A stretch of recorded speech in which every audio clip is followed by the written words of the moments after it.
Good afternoon and welcome to all of you who are here with us in flesh and bone, and all the ones who are connected with us on the internet. Thank you for being here at this event of Vicenza Oro, January 23, organized by LabiGem. I am an analyst and the Gemmologist of LabiGem, and I would like to thank the Italian exhibition group and Vicenza Oro for hosting us. Dr. Giulio Chiodi, the director of LabiGem, is here with us, and we're both really enthusiastic of being here with very special guests to introduce a new contest of jewelry design with the title The Pharaoh's Jewellery, dedicated to ancient Egypt and specifically to the 100-year anniversary of the discovery of Tutankhamun's tomb, which took place in November 22, thanks to the British archaeologist Howard Carter. The contest is organized by LabiGem with the support of the Chamber of Commerce of Vicenza, that I would like to thank on behalf of LabiGem. I know that Dr. Michele Marchetto, the General Secretary, cannot join us today due to previous commitments. But anyhow, I would like to thank him sincerely. And I would also like to thank all the partners of our contest that are supporting our initiative. Some of them are our guests here today, and I have the pleasure to introduce them to you. So please welcome Dr. Martina Terzoli, Egyptologist of the Egyptian Museum in Turin. Martina is an expert in amulets and material culture, magics, and religion in ancient Egypt. Martina has recently supported the exhibition Amulets and Jewelry in Ancient Egypt, featured at the Museum of Jewelry in Vicenza. You're all invited to visit this wonderful exhibition. Thank you very much, Martina, for being with us today. I would also like to welcome our second guest, Dr. Paola De Luca, founder and creative director of Trendvision Jewellery and Forecasting. This is the independent IEG observatory that is a scientific observatory researching and investigating the evolution of consumption, the evolution of trends and emerging elements in jewelry and luxury. Thank you very much, Paola, for being here today with us. It is a great pleasure to have you here. Together with our guests, we will have the opportunity of further deepening the theme of our contest. Very quickly, I would also like to thank the other partners. Thank you very much to the Museum of Jewelry in Vicenza, specifically Dr. Michela Menduni, whom I believe is here with us. I saw her before. I would like to thank the Museo del Cielo e della Terra in San Giovanni in Persiceto, specifically Dr. Romano Serra, who's here with us today.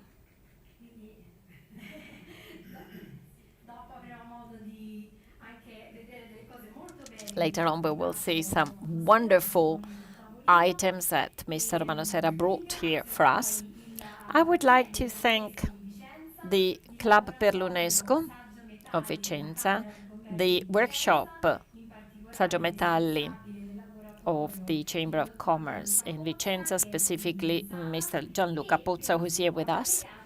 And for media support, I would like to thank the magazine Alchimia and the Rivista Italiana di Gemmologia, the Italian magazine of gemmology. Thank you very much for supporting our contest. This contest is a national one for all creative students younger than 35. Specifically, we have two categories. One category includes students in primary schools, and then we have a category for students attending secondary schools, master courses, universities, academies up to 35 years of age. Participants are requested to present a drawing of a contemporary piece of jewelry inspired by the amulets and jewels that our carter found 100 years ago in Tutankhamun's tomb. Before giving the floor to our guests, I would like to ask Giulio to say a few words. Giulio is not only the director of LabiGem, but also a professor in Gemmology at the Arte and Mestieri School in Vicenza. Together, we have worked very hard for this contest to be organized, so you have the floor. Thank you very much, Pia.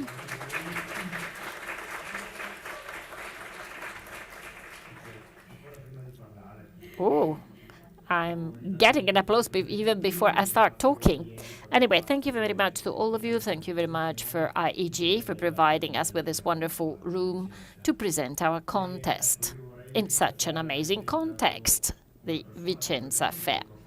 I would like to thank Dr. Cornale, who's sitting here with us, because he is the owner of LabiGem and is also responsible for this initiative. LabiGem. LabiGem was founded in 2019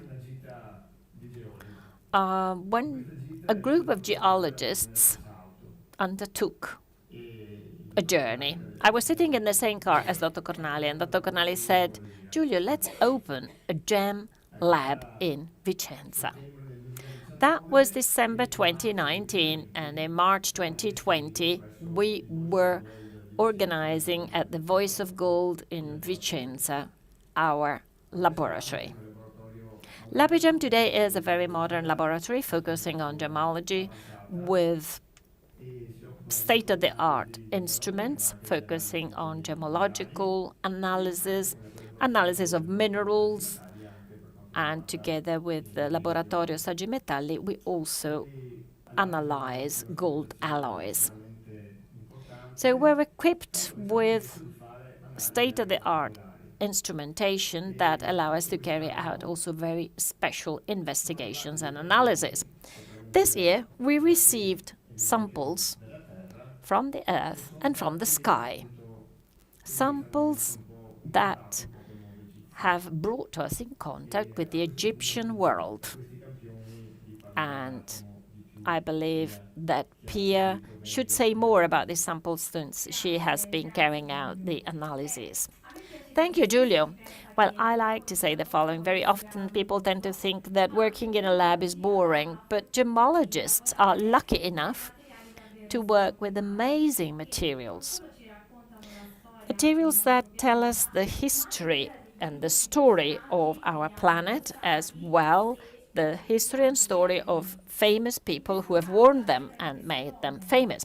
In this case, the gem related to Tutankhamun that has inspired the contest is this yellow-green gem that you can see at the center of one of the breastplates that were found in the tomb of Tutankhamun. So it is the Libyan desert glass, a very particular stone, and scientists think that it was formed after a meteor's impact in the Egyptian desert. Thanks to Dr. Romano Serra of the Museo del Cielo e della Terra, who is here with us, we could acquire some samples of this Libyan glass that we have the pleasure to see here on the top of the desk. We analyzed them, and we're still analyzing them in collaboration with the Department of Geosciences in Padua. And I was immediately struck and fascinated by these samples, not only because of the origin, but also because of their connection with Tutankhamun. Well, Romano will remember that we were doing a single crystal diffraction, and I spoke to him about that idea. And then, Giulio, you told me that you came to know this material 15 years ago. Yeah, it was really everything by chance about 15 years ago. A friend of mine, a jeweler, called me, a goldsmith called me, and he told me, well, Giulio, they offered me a big business, a bag of stones in Bangkok. I told them, what type of stones are there? I don't know. I just know that there is a black opal. We discussed. I said, okay, before going, you should know something more. He said, okay, I'll think about that. And that turned into an air ticket to Bangkok. So he left for Bangkok, and he came back with that bag full of stones. And then he called me to know whether they were good stones or not. Of course, he had already paid for those stones. I opened up the bag.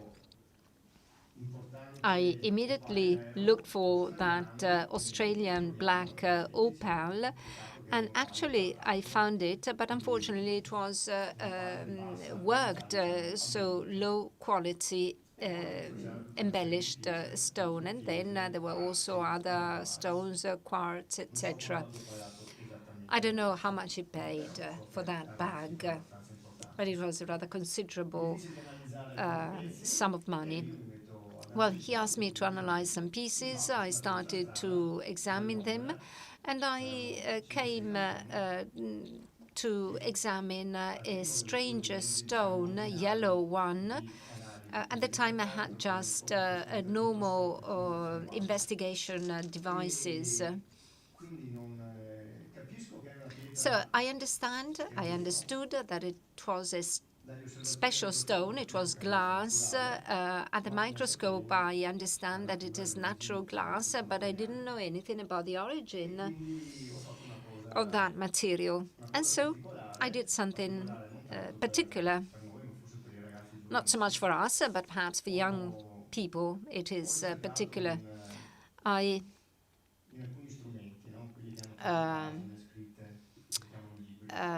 went to read some books and investigate in some books where I found a note where there was a description of a yellow material, a glass of the desert. And I was able to identify it. Well, at the end of my assessment, my reward was the choice of a stone in the famous bag, leaving aside the opal, and I chose a glass gem, a desert glass gem, glass stone. So that was my only experience of that type of stone. So we have used it to make comparisons with other samples.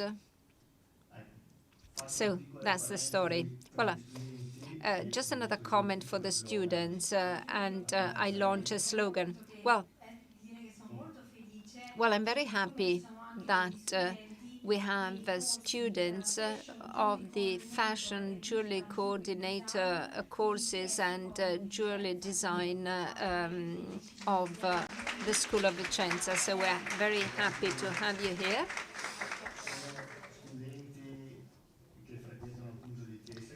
So these are students who go to the vocational school of Vicenza, where they organize the special course. And hopefully they will also take part in the contest. Well, for the benefit of students, a small idea for you. I looked at the books at that time, so I would say more paper 0.0 instead of IT 0.0. So that is my idea. Okay, Giulio. Before looking at the contest, I would like to give the floor to our guests. First, Paola De Luca, and then Martina Terzoli. Paola.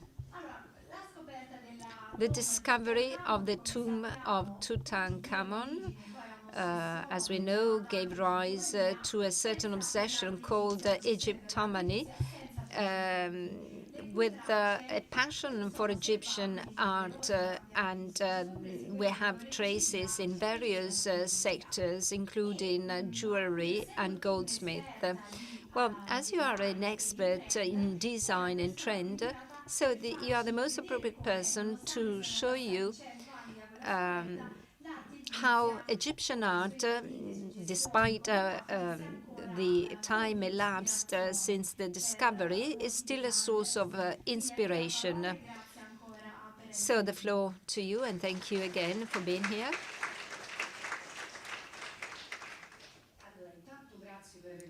Well, first of all, many thanks for inviting me, because it's not something ancient to say thank you.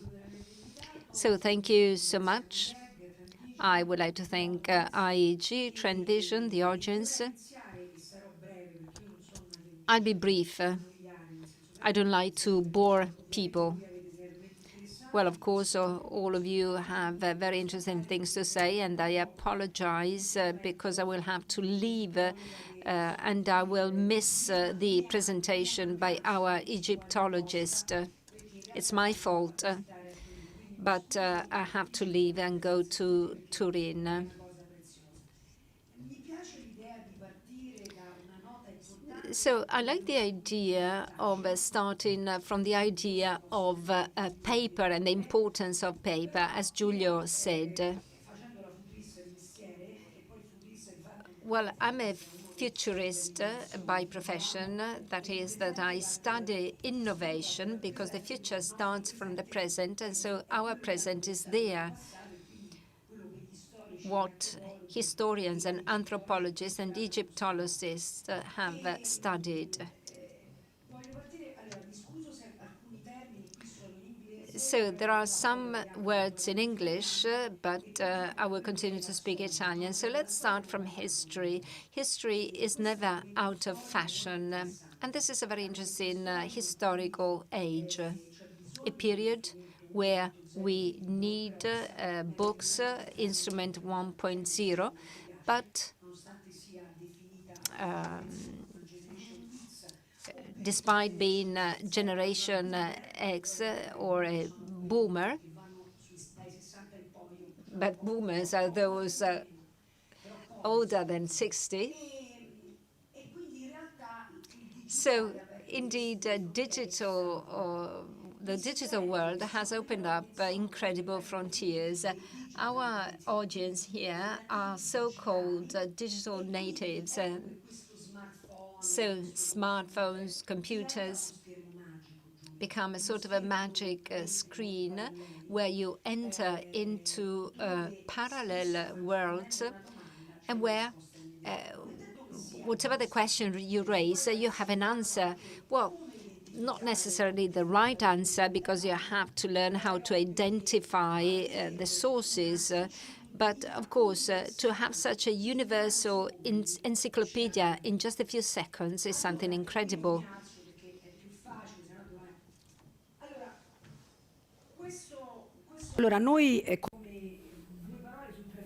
Just a few words about Trendvision. Trendvision is an independent observatory.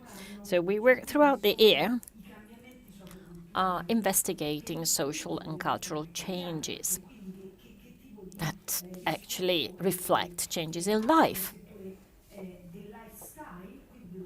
and its repercussions in terms of lifestyle and jewelry, because jewelry is an element of ornament or expression or a work of art or an object that tells us about a historical moment, just like the Egyptian adornments and the Egyptian art were actually telling us about that age. So I would like to briefly introduce some keywords, some hashtags. Today, we are drawing the history of the future. Where do we start from? We always start from the past, because that's where we find the archetype, the model to design the future. When we talk about history, we also talk about myths. Myths and mythology. I mean, talking now to the youngest here, myths are the idealization of a person or of an event that happened in a place. That could be a city, in a region, in a nation. So we have Greek mythology, Egyptian mythology, neoclassical mythology. But we're looking for new myths, because myths are not just the Greek, Roman myths. We need to recreate myths. Myths are models, people who can cast some light, show us the direction so that we can improve. So in some historical moments, myths were related to elements from the sky and the earth. And that's why it's so beautiful to see that the director of the Museum of Earth and Sky, Museo del Cielo e della Terra, has brought us these samples. What is holistic? What is spiritual? And this has nothing to do with religion. Spirituality that today attracts. So how can we draw the future? We have to start from the past. There are some myths that are more fascinating than other myths in some precise historical moments. And it is not a coincidence. I'm not going in the detail because we got experts here like Martina who will explain to us who the Egyptians are. But please follow me. Egypt was explored sometimes as if the pyramids had not been built only by human beings. Maybe there were some aliens there, and this is fascinating. In the world of gaming, in parallel worlds where you play with non-existent superheroes, where borders are crushed, not only the analogical borders reaching the metaverse and parallel worlds, but also to explore other constellations. So we are exploring, we're imagining a world which is not here, that can scare us, but can fascinate us. And it is this fascination, the fascination of imagination, of dream, that inspires us. And this gives birth to legends. So how can we create a future if not by inspiring or drawing inspiration from what comes as close as possible to what we want to be? Egypt. Pyramids that maybe were built by aliens? Maybe. Mathematical knowledge, scientific knowledge that goes beyond all what people could actually think about in that historical moment. So what attracts us? All this. And we need to create the future in our present. Why are we going to redesign something starting from the past? It could be old. It could be obsolete. It is not. It can be the extraordinary source of something that inspires our present to think about the future. A magical stone, I want to touch it because maybe it will give me energy, an energy that I will take with me, because maybe it comes from the sky, because maybe it's going to heal me, because it will give me light. This is magic, this is jewelry. A jewel is not a dead object, it is all what it involves. So my thanks go to those who dream, to those who create the Museum of Earth and Sky, and I hope that all this will inspire young people. And when I say young people, I do not mean a specific age group, I mean people who dream. Egypt, very, very briefly, and then the experts will tell you more about that. 2023. Tutankhamun's tomb was discovered on the 4th of November 1922. Exactly 1 year before, but were in the 20s. That historical moment triggered the inspiration of many designers of that historical moment, including Maison Cartier. From that historical moment, Art Deco has been significantly influenced by all those elements that introduced the pyramids and that color palette of Egyptian inspiration: onyx, turquoise, diamond, emerald. History and culture.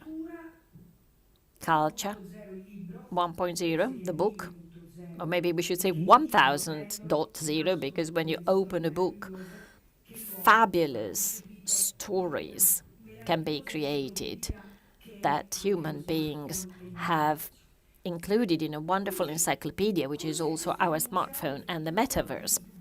This is the Museum of the Future in Dubai. As you can see, this museum bears the signs of the wonderful Arabic language, a language which is design in itself.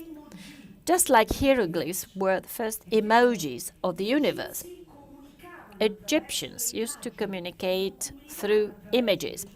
They didn't communicate through people. That's where everything begins. That's where the secret lies. And we are obliged to go back in time to go to the future, to find an extraordinary channel, like in a science fiction film, to reach our future. So if you ask me, is the past still trendy? Well, I mean, this could be two parallel worlds existing simultaneously. I mean, who is here to tell me that Tutankhamun is not in the parallel world giving orders to his slaves? Dream if you really are creative. Creative not only to draw, but also as entrepreneurs, as marketeers. This is what designers are doing right now. But do not start only from that historical moment that you're going to hear about. That will provide you with inspiration, and I hope that you will go to Turin to listen to people like them. My advice is, have a look at what happened at the beginning of the 20th century, because it is at the turn of the century that avant-gardes were generated, because the world changed. There was the Industrial Revolution, people changed their mind, values changed, women started wearing trousers, and before that they had long skirts. So in this historical moment we're experiencing gender fluidity. There's no longer a difference between men, women, hetero and gay people. The world is changing and we are drawing this new world. So this is what happens today with the inspiration of that historical moment. So we start from archetypes, models, examples of the past that are redesigned. As you can see, the tribal digital starts from the local cultures, from the cultures of ancient tribes, present and past tribal cultures.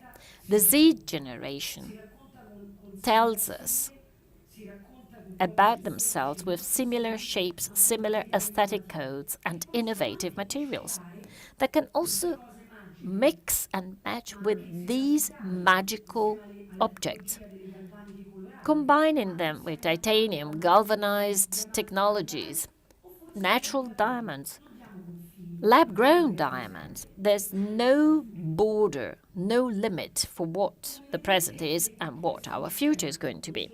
As you can see, there is a mix of cultures, not only in geography, but also in time.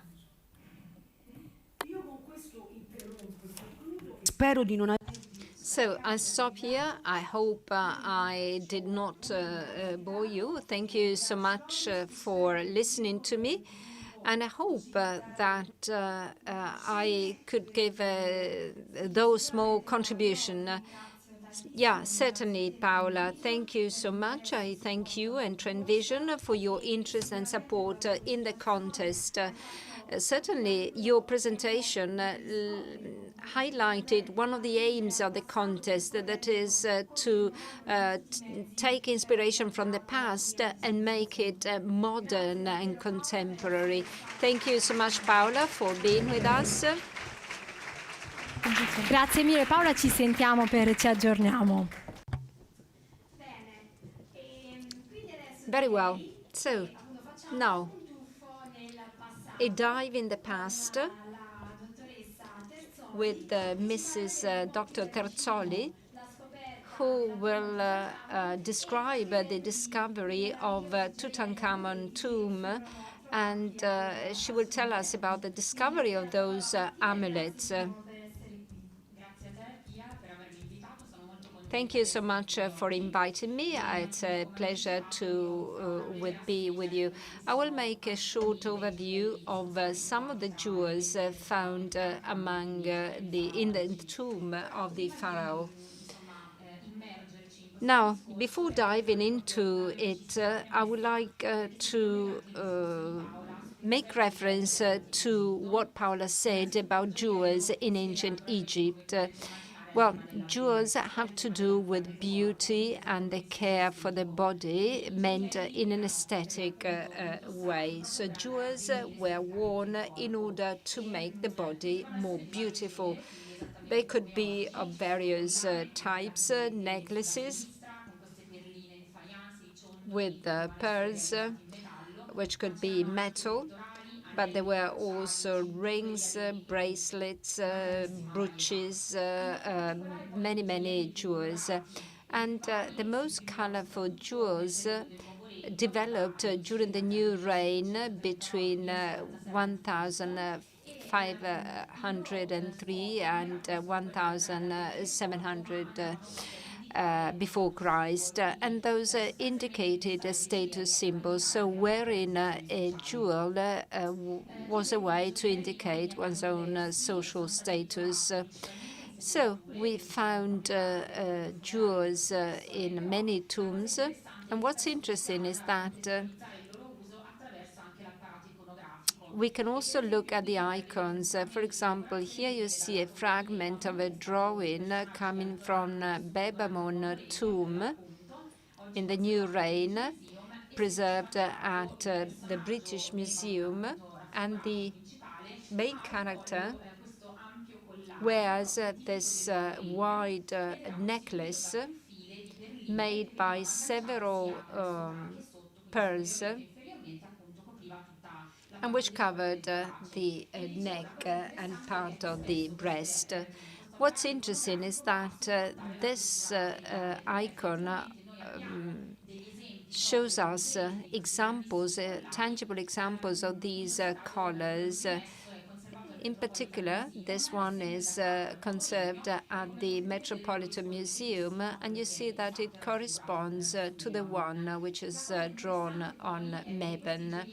What's interesting is that these jewels also had very precise symbolic effects, which had to do with the environment, with the world. And all the pearls that you see here represent leaves, for example, which had to do with the cyclical life of nature.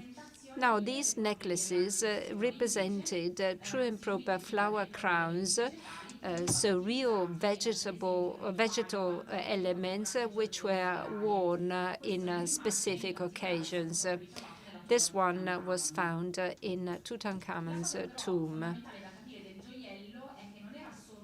Well, jewels were not just an embellishment of the body, but as Paola said, there was also a sort of a magic meaning related to these amulets. So we can speak about amulets or amuletic meaning. And the end was that of protection, so the care for the body, not based only on embellishment, but also on protection. And again, here, the material used for these objects and the color played a fundamental role, because in Egypt, each color had a very precise meaning. Red, for example, had a dual meaning. On the one hand, it represented the desert, a land which produced nothing and so potentially negative, while on the other side, red has to do with blood, that is, with life. So wearing such an object was either a protection against dangers or was a way to give energy. Well, and here again, we have an icon representation. This is a statue coming from Karnak, probably made during the new reign, conserved at the British Museum. And you see the necklace with the typical sign of life. This amulet is conserved at the Museo di Torino, which testifies to what we see in the drawings. And they could be used both during life or after death. This is a CT scan on the mummy of Khan, who was a sort of an architect of the Medina village during the new reign. And the two mummies are conserved at the Museo di Torino. The CT scan made highlighted the presence of jewels.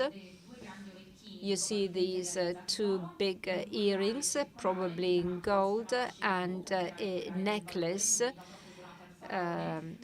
which was donated to the by the pharaohs to some specific people. And then there are the two amulets, one on the forehead and one on the neck. One was the head of a snake, and then the Isis necklace, or not. Now, after describing the notion of jewels, we can have a look at Tutankhamun's jewels. As already said, the first step in the ladder was discovered on the 4th of November 1922 by Howard Carton, who was working on behalf of Lord Cameron. When the first step was discovered, well, Carter actually discovered all the 16 steps, but then covered again everything, waiting for the arrival of the Lord. Well, this is the tomb. It is in the Valley of the Kings in High Egypt, in the eastern side of the King's Valley. And the tomb was opened on the 24th of November, together with Carter, Carnarvon, the daughter, and another trusted friend of Carter. Well, the tomb is relatively small, but it is very complex, so it was also difficult to examine it. It was full of objects, high-value objects in all these rooms. And then the tomb was investigated again and again over the years because it was a hard job. And all these rooms were full of treasures, starting from the first room, the entry room, etc. Tutankhamun's jewels were actually found in all the rooms of the tomb, even though most of them could be found directly in the pharaoh's mummy amongst the cloth bandages. You can see the sarcophage in solid gold introduced into two other sarcophagi that were inserted like matryoshkas in the four rectangular chapels. This on its own can be viewed as a piece of jewelry. And when Carter gently lifted the cover, The mummy of the pharaoh was to be found with a beautiful golden mask, which is very well known as Tutankhamun's mask. So this is the first jewel we can talk about.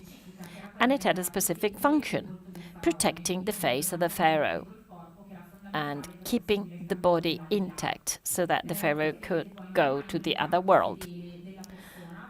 These masks are never a truthful portrait of that specific person, but it refers to beauty standards of the time. And the mask was made in precious materials, predominantly gold, solid gold. This wonderful red stone, cornelian, that can be seen in the snake, quartz, obsidian, and lapis, which was used for the eye makeup and the eyebrows. Lapis was a very precious stone at that time. It could not be found in Egypt. Most likely, it was coming from Afghanistan.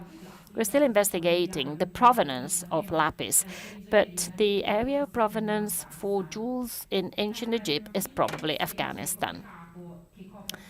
The beautiful head cover is made in blue glass, imitating lapis. All these gemstones had also a symbolic value.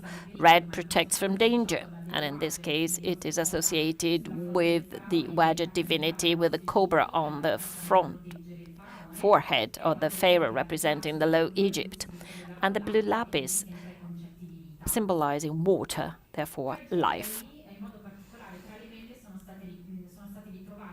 Amongst the textile bands, we found several amulets and jewels. Specifically, these animal-shaped breastplates. This is Nekbeth, the vulture deity representing ownership of High Egypt with a specific sign of eternity. These jewels were extremely sophisticated. Here we have 250 segments decorated with glass of different colors, with a cloisonné technique where each single glass piece was processed and then inserted in its own place. We have several breastplates of this type representing the different deities to protect the body of the pharaoh. Here we can see Rarati with the falcon head related to the cult of the sun. You can see the beautiful wings, the Shen sign representing eternity, and once again the cornelian on the head. Tutankhamun had also a beautiful head jewel made in gold with specific symbolic meanings, with the two deities represented on the forehead, and two breastplates representing the theme of the scarabeo. The scarabeo was an important symbol in ancient Egypt because it referred to the beetle, a special beetle, the dung beetle, that rolls this ball in its little hands, representing the sun. So this was a good wish to the pharaoh to be reborn in the other world. Once again, here we have lapis, gold, copper, and these beautiful vegetal pendants that bring us back to nature and the cyclical rebirth. Same theme with the scarab, reproposed in many different forms in the jewelry of the pharaoh. But I would like to describe this jewel because it reproposes these extremely precious materials. It has the theme of rebirth.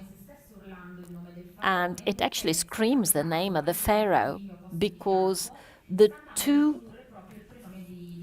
writings that you can see on the right represent, the two cartouches represent the name of Tutankhamun, Nem Ibrarura. And as you can see, we got the scarab, the three vertical signs that indicate a plural that are present also in the jewel in carnelian, and the sun disc Ra right at the top. So also in this case, attention is paid to the aesthetic result, but there is also a deeper meaning. The determination of the name of the pharaoh. And the name was important in ancient Egypt because when you pronounce a name, you make something exist. Apart from tiaras and bread plates, Tutankhamun had also several bangles made of precious materials, reproposing once again the theme of the scarab. Some were found on his arms, others were to be found in little boxes and in other rooms of the tomb. And to conclude my short overview, jewels were also found in the treasury room, which is the one at the extreme left, where we can find earrings, highly sophisticated earrings. These were found inside a small box with representations of the different symbols, the hybrid bird with the duck head and the vulture wings, the cobra to protect the pharaoh, and here we find faience, a new material that I have not mentioned so far. Unlike cornelian, lapis, and gold, this is by far less precious. It is an artificial material made of components that could be found in nature. It could be of different colors and had a very strong symbolic meaning, so that pharaohs could actually choose the meaning. And we find many jewels and many objects in pharaohs' tombs made of faience. And then, of course, the breastplate Pia has already mentioned, where the central scarab has not been made in lapis, but in Libyan desert glass.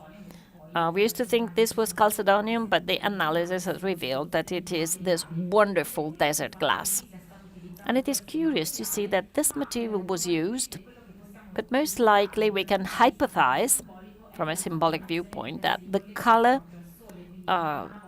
resembles the sun, and once again, the theme of life and regeneration. The sign that you can see on top of the scarab on this boat is Horus's eye, to protect the body of the pharaoh and to heal any type of wound. So once again, this wishes eternity to the pharaoh. Tutankhamun's jewels had deep meanings. From an aesthetic viewpoint, because of the use of very precious materials, but also with a highly symbolic meaning related to the magical world and to protection. Thank you. Thank you very much, Martina, for your very interesting presentation. When I look at the beautiful jewels made by the ancient Egyptians, I am always surprised at their creativity and their skills. So I think that these goldsmiths made these works more than 3,000 years ago. And then another point is that for ancient Egyptians, gems that were considered precious are those that we now consider semi-precious. And already at the time, they tried to reproduce them, so there were already imitations. And then, as I said with Martina, we could have a lot of things to say about the jewellery art of ancient Egypt, but for reasons of time, we have to go back to the details for the participation in the contest, in the competition. Participants will have to draw a modern jewel inspired by the colors, symbols, materials, and the processing used in ancient Egypt. Category 1, drawings have to be freehand. Category 2, you can also use computer-based techniques. And the drawing will have to represent a jewel, which can be worn, bracelets, necklaces, or earrings. And then the materials that you can use are various. You can use materials that were not used in ancient Egypt.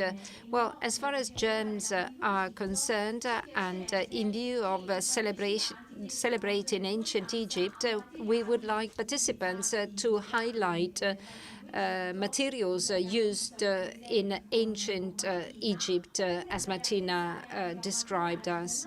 Or you may think of an alternative material recalling the look of an ancient gem, Egyptian gem.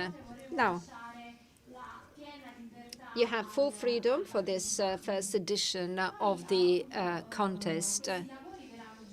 Now, these drawings will be examined by a scientific and technical committee that we have almost completely formed, and there are also awards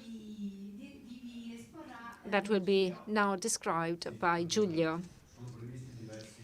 Well, there are various awards for each category. The first three winners will be rewarded. And for these three winners, there will be an acknowledgement,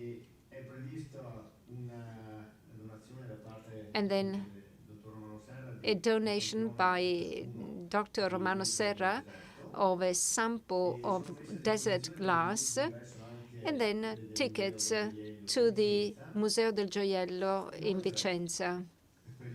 And then, for the first winner in each category,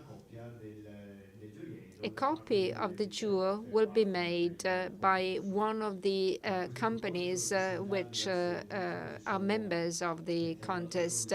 And by the way, there are already several jewelry companies which have expressed their availability to producing these pieces. I will not mention them because I'm sure that there will be other companies which will apply. Well, hopefully we'll be able also to reward the second and third winner. And then the drawings will be advertised and published in all the media which participate in the organization of the contest. And then possibly we would like to have a paper catalog or a digital catalog where to include not only the winners, so the first six winners, but all those that, according to the committee, deserve such a publication. And then there will be other rewards for particular drawings or for special categories, so there may be further rewards. And as LabiGem, we will offer some gems certified by LabiGem, so special collection gems. Yeah, also the Libyan desert glass that will be given to the 6 winners will be accompanied by a LabiGem certificate summarizing the gemmological characteristics, but also the place of origin because it was collected by Dr. Romano Serra, who unfortunately had to leave. So we will know exactly the place of origin of these samples. So, Giulio, I would like you to make a summary, if you want, of the deadlines and the requirements necessary to participate. Well, I'll do that. There is the application that can be made online. There is a form to fill in, and the deadline is 28th of February 2023. And then the second stage will be the submission of the drawings, and this will end by the 31st of May 2023. You will find all the instructions that you can watch or download from the website. And then there will be the third phase with the announcement of the winners by the end of October 2023.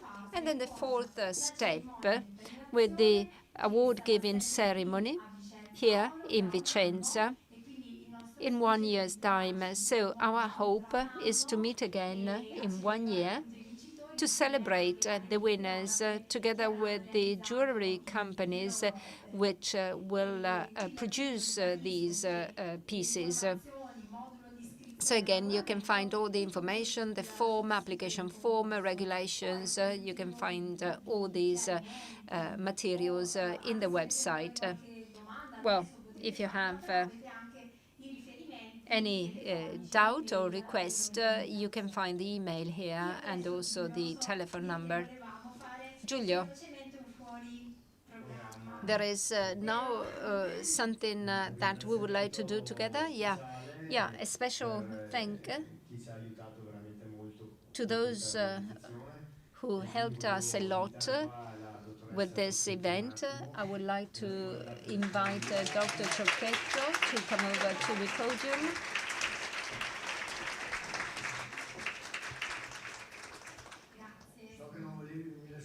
I know that you didn't want to come over to the podium, Simonetta, but that's the minimum that we can do. Well, as a school, we already organized several contests. Now we have the support of LabiGem, and this initiative is your merit. So I just gave you our support. So congratulations. We, as a vocational school, will certainly participate in this project, really motivating and interesting speeches, and certainly that will help the creativity of our students. And also the title is really in line with the times, because we celebrated the 100-year anniversary just a few days ago. So there are always returns to the past in history. We saw Van Leef Perfer, who until 24 and 25 of the past century created splendid jewels, and then in the 30s Cartier with splendid geometric brooches, and then Boucheron, Bulgari. So also for the 100-year anniversary, we will have to unveil our creativity, your creativity. So please participate, and all the best. Good luck. Thank you, Simonetta, for your words of encouragement. And it would be nice if the participants also thought about the production of this jewel, also thinking about the symbolic value that they can give to this artistic creation, just like ancient Egyptians did. So now, thank you for being here. Many thanks to those who are here present and those who are connected with us online. Well, I hope you appreciated the speeches, also with a view to your participation in the contest, and see you in 1 year for the award-giving ceremony. See you again at Vicenza Oro.